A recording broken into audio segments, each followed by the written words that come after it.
Assalamualaikum warahmatullahi wabarakatuh. Salawat dan salam ke atas Nabi kita Muhammad sallallahu alaihi wasallam, ahli keluarganya dan para sahabatnya semuanya. Ustaz mengharapkan kamu berada dalam keadaan sihat, gembira di samping keluarga di rumah masing-masing. Okey, pada kali ini Ustaz mengajak kamu semua untuk belajar satu tajuk yang penting, iaitu mengenai besar. Besar apa Ustaz? Okey, tunggu. Apa besar apa yang kita nak belajar hari ni? Tunggu ya.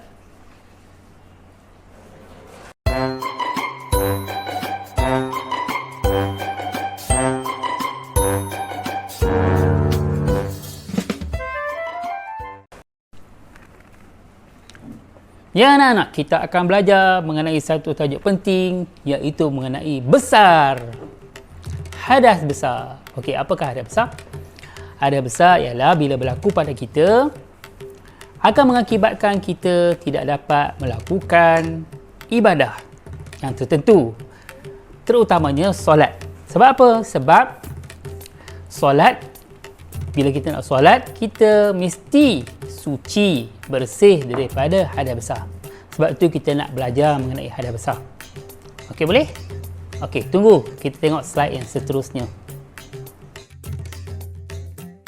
Hadas besar ialah perkara atau keadaan yang menghalang daripada sahnya solat, puasa, tawaf, membaca dan menyentuh Al-Quran serta beriktikaf di masjid.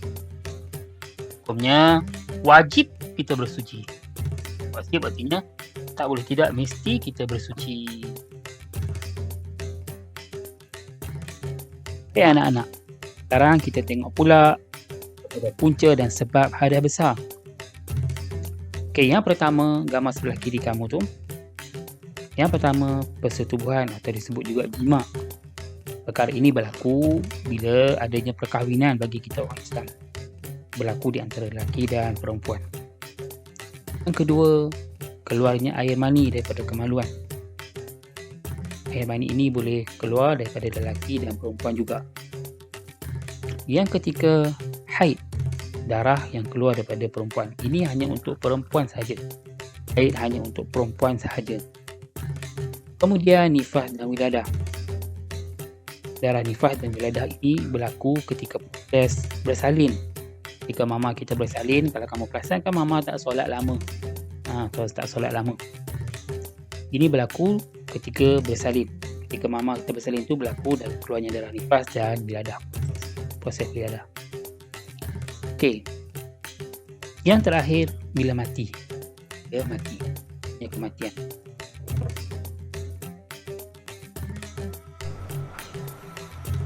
Okey anak-anak. Ya, saya harap kamu dah faham apakah punca dan sebab berlakunya hadas besar. Sekarang macam mana kita nak buat? Macam mana kita nak buat tu?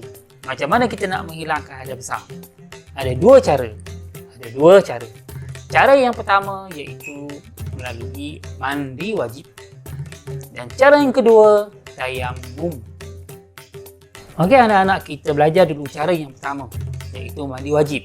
Macam mana nak buat? Macam mana nak buat? Yang pertama sekali, seperti biasa macam kita ambil wuduk juga, kita kena pastikan tubuh badan kita ini tidak ada benda-benda yang boleh menghalang air.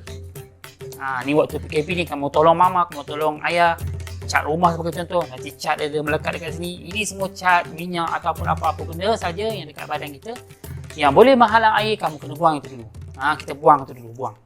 Okey. Kemudian bersiap kita untuk mandi wajib. Bersiap kita untuk mandi wajib.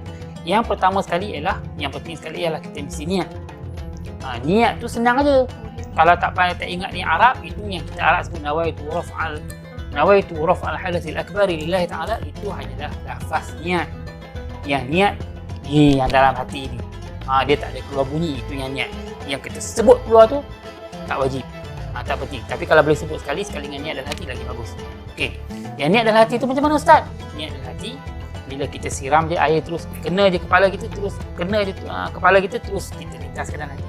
Sahaja aku angkat hadas besar kerana Allah Ta'ala. Senang. Senang. Bila dah kita bedah macam tu, kita ratakan air. Maksudnya kita pastikan seluruh tubuh badan kita,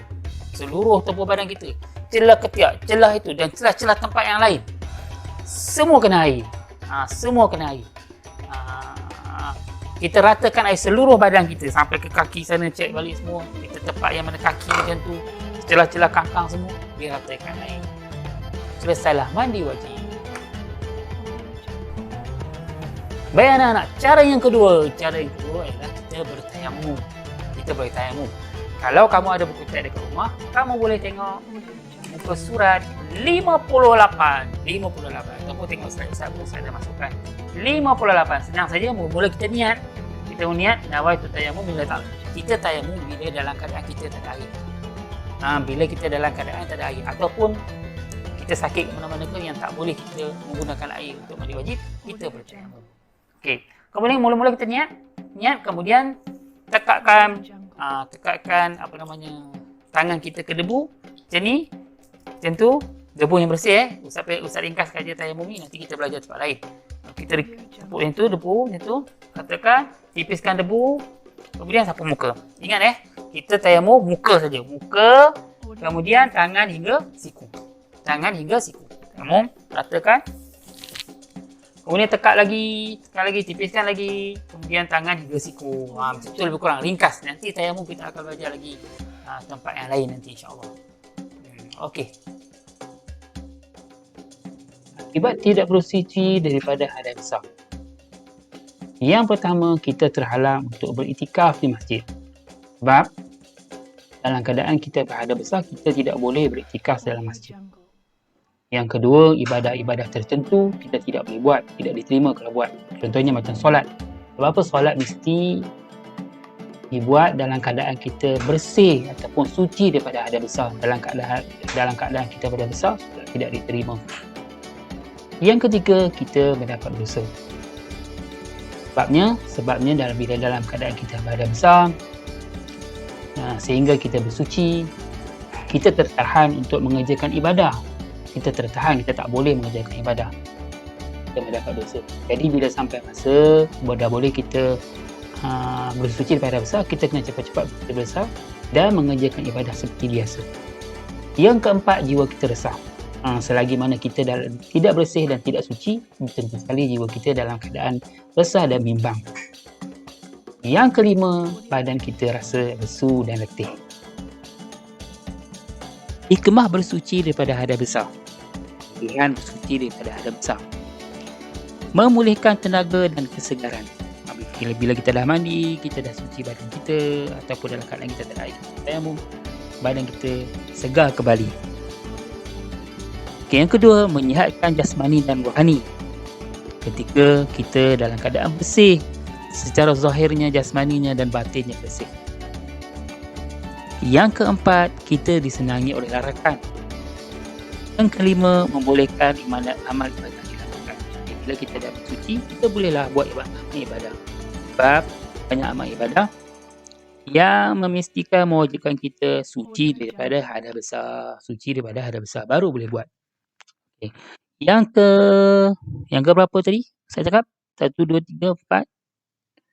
Yang keenam, mengembalikan kecergasan minda. Minda kita jadi cergas balik. Bila kita dah mandi semua, kita dah bersih badan kita, jiwa kita dah bersih, kita dah selesai semua urusannya dengan urusan yang diwajibkan oleh Allah, kita dah boleh buat ibadah semua.